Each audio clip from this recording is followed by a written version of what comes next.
जीव हमारी जाति है, मानव धर्म हमारा, हिंदू मुस्लिम सिख ईसाई को धर्म नहीं है न्यारा।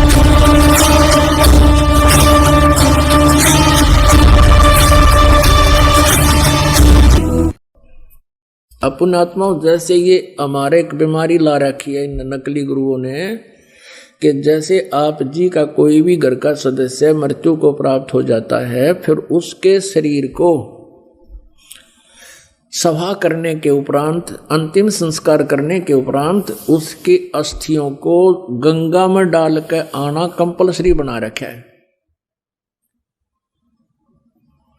क्यों बना रखा है, किस लिए?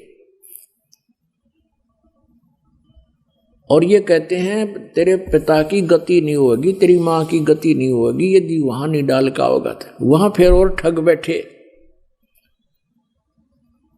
यहां के भेजने वाले एजेंट अपना कमीशन ले लें और वहां बैठे वो जो गंगा में डलवाएंगे उन अस्थियों ने वह न्यारे चार्ज करें। अपने आत्माओं ये सब अज्ञान के कारण, तत्व ज्ञान के अभाव से हो रहा था। अब क्या होता, जैसे एक व्यक्ति किसी किराए के मकान पर रहता है और उसको मकान मालिक कह देता है भाई मकान खाली कर दे, मुझे आवश्यकता है, तो उस समय वो छोड़ना जी ना करता। और इस मकान में तो यू अपना मान रहा, अपना पर्सनल मान रहा है, इस मकान में तो यू कोई सैकड़ों वर्ष रहता है, तो इस मकान को ये छोड़ना नहीं चाहता, अपना मान बैठता है। उधर से भक्ति ना करने से ये प्रेत बन जाता है। प्रेत बनते ही इसका जो भी अकाउंट है जाते इसको मिल जाता है, कौन सी योनि प्राप्त होनी है, ये भूत बन जाता है। और उधर से क्या होता है कि वो घर वाले उनको फूक देते हैं, सवा कर देते हैं, तो वापस वो अपने घर पर आता, वो प्रेत बनकर। अब घर वाले तो उसको देख नहीं सकते, उसमें आवाज नहीं, वो सुना नहीं सकता, वो वहां धक्के खा के फिर देखता मेरा शरीर कहाँ है, वो जाता शमशान घाट पे। तो इतना इसको ज्ञान होता है प्रेत को कि ये अस्थि मेरी है, ये नहीं है। तो अगर वहां उसको कोई अपनी अस्थि मिल जाता है, यो हार्ड ना जड़ा हुआ, उसको चिपक जाता मेरा है, यो मेरा, नुचकती चिपट जाए उसका। और ये सद ये क्या करते हैं, सेवड़े उन अस्थियों को उठा लाते हैं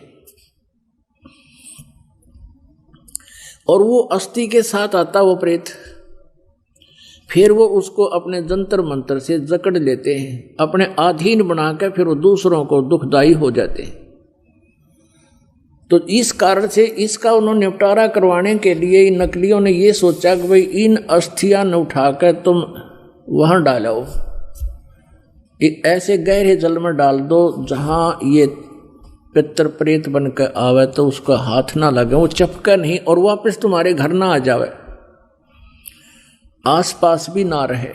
उनका उद्देश्य तो ये था। अब उससे क्या समाधान हो गया, वो तो बनना था वो बन चुका है, प्रेत बनना था या कोई पशु पक्षी बनना था वो तो बन चुका है अपने पूर्व संस्कार से। अब वो नकीते ठाकर डालने जाओ, प्रेत वो बन ही चुका है। तो ऐसी हमारी ऐसी वृत्ति है इस जीव की, उसी आधार से सुखदेव वाली आत्मा का संस्कार ऐसा था कि उसने गंदे अंडे में ही ऐसे उसका अंडा नष्ट हो गया और उसका वो चिपका रहा अपना जान के, मेरा है मेरा है। यह वृत्ति है हमारी। अपना आत्मा जैसे बच्चा गर्भ में आते ही माता को अपनापन हो जाता है और किसी कारण से वो गर्भपात हो जाता है तो बहुत रोती है कि मेरा था मेरा था। ऐसे ही उस अंडे को गंदा होने पर भी उसने अपना मान रखा था, चिपका बैठी थी आत्मा मेरे, उसका संस्कार ऐसा था। और ये सारा कुछ जो होता है पूर्व निर्धारित संस्कारों से ही होता है। जो पार्वती जी को मंत्र मिला ये भी पूर्व संस्कार थे इसके और पूर्व निर्धारित था। अब केवल कबीर परमेश्वर ही उसको परिवर्तन कर सकता है और किसी पर परिवर्तन नहीं होना। तो ये सारा कुछ हुआ तो पूर्व संस्कार से, लेकिन घटना ऐसे घटी हो। तो वो अंडे को जो चिपका में बैठा था वो सुखदेव वाली आत्मा, इसी प्रकार जो ये अस्थियां उठाने की बीमारी लगाई इन लोगों ने इस उद्देश्य से लाई कि जब जय उल्टा आ गया तो वहां शमशान घाट पर बैठा रहेगा। और आपने देखा होगा कि भाई कई क्या कहा करते थे कि भाई ये लड़का वहां जा रहा था और इसकी ठोकर लगी किसी वस्तु का, उस दिन से बीमार है, तो यो भूत चिपटा रहा है उसके अपने अस्थि के, और उसका ठोकर लगी, फिर ये चौधरी था, फिर अब कैसे मेरा ठोकर मार दी, इसका अंडी बनाता लकड़ता ही नहीं, फिर गधा बन जा है। तो वहाँ उनको दुखदाई होता था, इसलिए उन्होंने ये समस्या हल कर दी कि अस्थि यहाँ से फेंक दो कितने, यू एक स्थान पर ना चिपका रहा, अंडे जा धक्के खानता कि तो और धक्के खा लेगा, बाहर चला जाएगा। ये उद्देश्य था। और पुण्यात्माओं कहते हैं यदि आप पूर्ण परमात्मा की भक्ति करते, सतगुरु की संगत करते, ना तो आपने भूत बनना, ना अस्थियां उठाने की आवश्यकता। और आपने यो नाम ले रखा तो कितनी ठोकर लागो, कितने कुछ जाओ चौराहे पर गांडो तुम, और बर्फी खाते हुए आपके निकट कोई भी नहीं आ सकता, क्योंकि ये समर्थ की शक्ति है। एक भक्त बता रहा था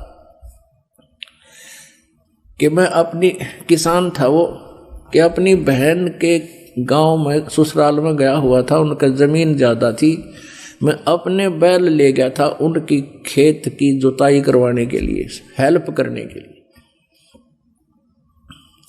तो मेरी ड्यूटी उन्होंने दूसरे खेत में लगा दी, और बहन का बटेऊ जो बहनोई था वो दूसरे खेत में अपना काम कर रहा था। उस खेत के पास में एक छोटा सा तालाब था, तलैया थी, जोड़ी थी, उसमें एक छोटी सी मंडी बना रखी थी, और कोई वहाँ पर एक 5 किलो एक बेली होती थी, 5 किलो गुड़ का एक ही आइटम बना दिया करते, पेड़ा सा इतना बारा, वो चढ़ा गया वहाँ, वो को पीर प्यार था, पीर की मड़ी थी। वो कहने लगा मैं बैलों को पानी पिलाने के लिए जब गया वहाँ तालाब में, तो मैंने देखा इतना गुड़ दरा बहुत सुंदर, मैंने वो उठा लिया, कुछ तो आप खाया, कुछ कूट छेद के बैलों को खिला दिया, सारे में डाल दिया। और नाम मैंने ले ही रखा था परमेश्वर कबीर जी का, आपके परमात्मा की शरण में आ चुका था। तो फिर मुझे वो इतनी दूर दिखाई दिया, एक दोपहर के समय वहाँ बैठा था मैं, कम से कम 50 फुट की दूरी पर, एक 3 फुट का आदमी, सफ़ेद दाढ़ी, सफ़ेद कपड़े और 9 आँखें लाल कर रहा, कहने लगा तू ठाडे की शरण में था, ना तेरा बक्कल तारूं उतने मेरा गुड़ खा लिया, तो तगड़े की शरण में था इसलिए बच गया, ना तेरा बक्कल तारूं तने मेरा गुड़ खा लिया। ये भूत बेटी के बाप खावे कुत्ते, उनको भी यही आभास है कि मेरा है, बस दिहाड़े मेरा हो गया भी। तो पुण्यात्मा आप समर्थ की शरण आ चुके हो, ये तो आपका असर करें को नहीं। अब यहाँ वाणी सुनाते हैं परमात्मा, सतगुरु मिले महादेव बंका, 84 की मिटी न शंका, 78 जन्म गौरी भरमाई, शिव को रुंड माला गल लाई, अर्ध शरीरी देवी गौरा, जिनका थिर भया नहीं भोरा, नारद मुनि उपदेश बखाना, गिरजा सुनो मोक्ष पद ज्ञाना। सुन हे देवी गौरा माई, 68 तीर्थ पर भी नाई, पिंड प्रधान किए कै बारी, खुली नहीं ये मुक्ति द्वारी। रुंडमाला शिव गले, गिरजा के सिरसी ही सी, भक्ति दुराई देव को ना परस्या जगदीश। तुमरा देवी रूप विशाला, शिव तो पैर रहे रुंडमाला, बहुतक पर ले हो जाई, लंबी उम्र शिव कलयुग में। दीर्घ आयु है शिव अनुरागी, तुम देवी गौरी दिल त्यागी, मूल मंत्र नहीं नाम सुनाया, ताते कल्प होवे तेरी काया। महादेव देवन पति देवा, जाकी करी न गौरी सेवा, कर बंधन कर शीस नमावो, तन मन अर्पो शीस चढ़ावो। शिव है मोक्ष मुक्ति के दाता, तो से भेद कहूँ गौरी माता। अब यहाँ गरीबदास साहिब जी ये जो वाणी बोल रहे हैं, ये जो नारद ने बोली वो बोल रहे हैं। ये ना समझ लेना आपके इसमें लिखा है कि शिव जी देवन के देव हैं, नहीं। ये नारद जी की बुद्धि के सतर से बता रहे कि वो भगवान शंकर को देवनपति देव मान रहा था, सबका मालिक है। चरण गहो चिंतामणि केरा, ताते प्राण अभय हो तेरा। कमल रूप देवी दिल की न्या, नारद मुनि उपदेसी चीन्या। जद आए शिव मंदिर अवधूता, देवी चरण लिए सतरूपा। चरण पकड़ रोवत है बाला, मोरे शीस किए रुंडमाला। मोह से भक्ति दुराई देवा, मैं जानी नहीं तुमरी सेवा। मोह से भक्ति दुराई स्वामी, हमसे भेद कहो निज दामी। मैं अबला हूँ बाला भोरी, पार निभावो हमरी डोरी। पूर्व जन्म की कथा सुनावो, मूल मंत्र हम शिव गौरावो। मूल मंत्र महबूबे का ईश सुनाओ मोहे। जुगन जुगन पातक छूटे हैं, छूटत हैं दिल द्रोही। बोल रही भवसागर हम ही, मोक्ष मुक्ति के दाता तुम ही। शीश पकड़ सुन देवी बाता, को उपदेशी मिला विदाता। ये तो नाही ज्ञान तुम्हारा, हम सो भेद कहो परवारा। गिरजा कह सुनो शिव स्वामी, तारण तरण आद घन नामी। नारद मुनि उपदेश समोदम, ज्ञान ध्यान दीना ज्ञान ध्यान प्रमोदम। अब यहाँ जब पार्वती जी भगवान शिव के चरणों में गिरकर रोने लगी, तो भगवान शिव जी क्या कहते हैं? शीश पकड़ सुन देवी बाता, को उपदेशी मिला विधाता। पार्वती के सिर को छूकर भगवान शिव जी ने कहा कि मेरी बात सुनो देवी, ऐसा कौन भगवान मिल गया तुझे आज तेरी ऐसी बुद्धि बदल दी? ये तो ना ही ज्ञान तुम्हारा, हम सो भेद कहो परवारा। गिरजा कहे सुनो शिव स्वामी, तारण तरण आद घन नामी। नारद मुनि उपदेश सुमोदम। मेरे को नारद जी ने ये सारी बात बता दी। और दीना ज्ञान ध्यान प्रमोदम। अपुनात्माओं क्या बताते हैं भगवान शिव जी? बनखंड चलो गौरी दीवानी, पंछी सुने ना हमारी वाणी। के चलो जंगल में चलेंगे, बनखंड में ऐसे स्थान पर बैठेंगे कोई पक्षी भी हमारी बात ना सुन ले, हमारी वाणी ना सुने। जहाँ एक सुख क्या तरवरता क्या, शिव को आसन तहाँ वहाँ रखा। जहाँ एक गंध अंड तिस्माही, जिस जानत है समृत साई। बनखंड चलो गौरी दीवानी, पंछी सुने ना हमरी वानी। जब शिव कर से लाई तारी, उड़ गे पक्षी नर और नारी। अब क्या बताते हैं? आसन पदम लगाओ गौरा, मेर दंड सूदा कर भौरा। अब कहते हैं आसन पदम लगा पार्वती, और मेरुदंड को, मेरुदंड भी कहते हैं इसी को, बैकबोन को, रीढ़ की हड्डी को, कि इसको सीधा कर ऐसे।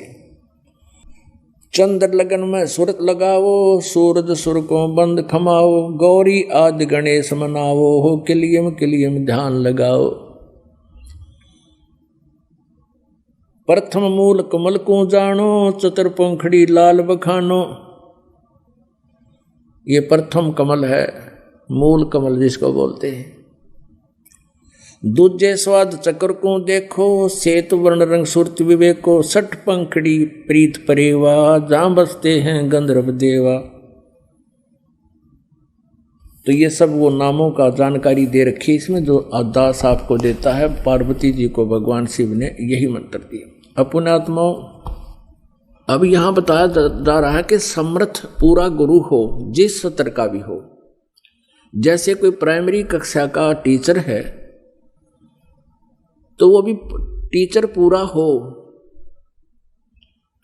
और जैसे कोई मैट्रिक यानी 10वीं तक का कोई अध्यापक है, वो भी अपने सिलेबस से ठीक परिचित हो, वही भला कर सकता है विद्यार्थियों का। तो ऐसे ही भगवान शिव ने पार्वती जी को प्राइमरी तक का ज्ञान दिया था, इतना ही टीचर थे वह।